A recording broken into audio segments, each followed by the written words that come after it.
How often have you regretted taking on a project because the client is terrible to work with? As a freelancer, you must constantly find new clients to make a living.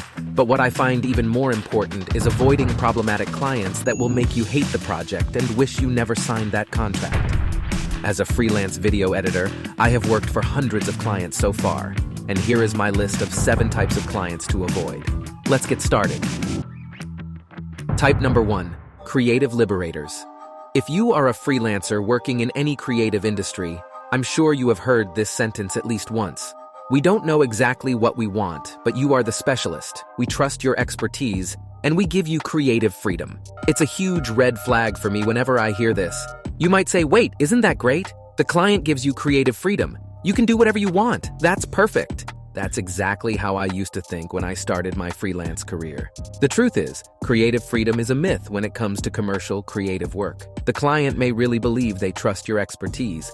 The reality is, they don't know yet what they want to get. As soon as you show them the first drafts of your work, they will have opinions. And then you will need to redo the work and redo it again and then again. So, in reality, they don't care about your creative input that much.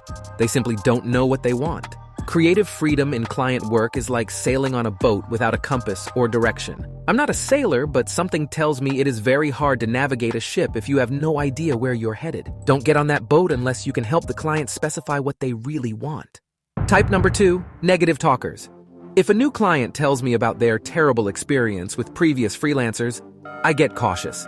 Yes, there is a chance that whoever they worked with before wasn't very good. That's why I usually try to investigate what exactly happened and why the client isn't happy. If there is a genuine reason, for example, the freelancer took the money and never delivered the work or wasn't following the deadlines, then yes, the client has all the reasons to be unhappy. But quite often, it turns out that the client wanted something impossible from the freelancer, which naturally wasn't delivered. One more reason avoiding this type of client is a good idea. If they speak negatively about other freelancers, maybe very soon they'll be speaking negatively of you too. The next type is my least favorite, but before we get there, you might wonder, who is this guy, and why should I follow his advice? I am a video editor and producer based in London, and I've been working as a full-time freelancer in the advertising industry for over 10 years now. I have worked with hundreds of clients and have decided to start this channel to share everything I've learned about surviving in the freelance world. If you are interested, please hit the subscribe button to stay up to date. Type number 3, worryworts. If you work in any creative industry, you are probably used to the fact that most projects are urgent, which means everyone involved is usually stressed to keep up with the deadlines. However, there is a type of client that is very stressful for no specific reason. I'm sure you know the type. For these people, each day is the end of the world. Hit the like button if you have ever worked with someone like that. They usually use phrases like, "We need this project yesterday," or "It's a matter of life and death," or "You will save our lives if you do this in time." I usually avoid these clients simply because my job is already quite stressful, and I know this client will be stressing me even more, even when it's unnecessary. They will likely call and text me every 5 minutes, reminding me how urgent this project is. I call this unnecessary stress in an already stressful industry. If you don't want that extra stress in your life, avoid the worrywarts. Type number 4, poor communicators. Freelance work is most often done remotely, which means excellent and clear communication with the client is critical. If the client is terrible at communicating during the first contact, that's a big red flag for me. If they are unresponsive or can't clearly express their thoughts over email or text, that will turn into a huge problem when the project starts. Working with a client is a two-way street, and although I expect them to be in touch only some of the time, I still need some level of involvement from them. During the project, they need to answer your questions and provide feedback when it comes to that. A poor communicator is going to be a difficult client to work with. You might ask, how do I know if the client will be a poor communicator if I haven't worked with them? Here is a tip.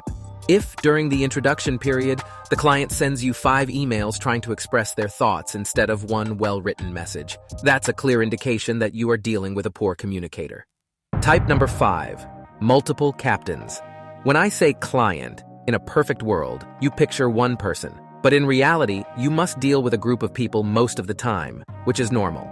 My clients are usually businesses and organizations. Naturally, multiple people are involved in the project from the client side. For example, suppose the client is a relatively small company or a startup. In that case, I often need to communicate with the founder, the marketing manager, their assistants, and so on.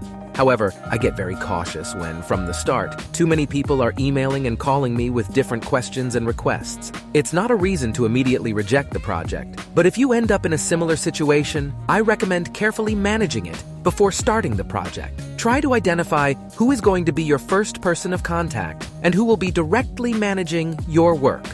In some cases, the client team will assign someone themselves, but very often, the company that wants to hire you can be chaotic and unorganized, which is a big red flag. If no one is in charge, that means the project is going to be a complete mess. You will receive controversial directions during the work, and managing everyone involved will be a nightmare.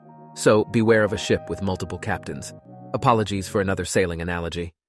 Type number 6, beta testers. A lot of clients may ask you to do test work before they decide whether you can get their project or not. It's a common request in freelance, and it's entirely up to you to choose if you'd like to accept it, especially if you are only starting your freelance career. But I don't take requests to do a free test project. The reason I don't do free test work is not that I'm too greedy or too proud. I just don't see any point in that.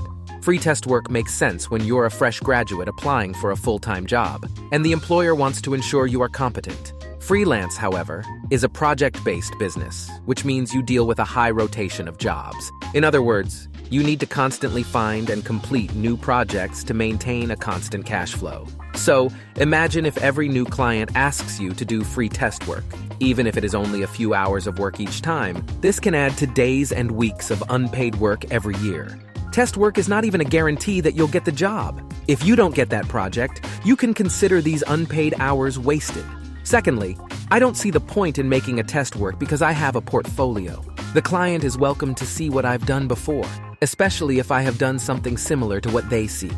So if a new client asks you to do some work for free, they either don't respect your time, or they are simply greedy and are trying to pay less for your work. Speaking of greedy, the following type is one of those, but before moving on, please let me know in the comments what kind of clients you usually avoid working with and why.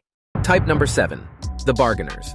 If my first introduction with the client starts with bargaining, I usually drop out. Don't get me wrong, I'm not greedy or arrogant. I just don't see a point in arguing around project quotes and rates. Let's say my quote for a project is $2,000. The client finds it too expensive, and they say they were planning to spend at most $500 on this project. Now, even if I can convince them to pay me $2,000 because that's the accurate price for the work they want me to do, I will not do that. I will just respectfully reject their offer. I will not try to convince them because that's a terrible way to start a relationship with a client. If the client pays much more than they intended, they will have unrealistically high expectations. They will think they are spending a fortune on this project, so they will constantly push you, expecting no less than miracles from you. If you don't want that unnecessary pressure, avoid the bargainers. Speaking of budgets and rates, you might ask, how else are you negotiating a budget with a client if you don't bargain?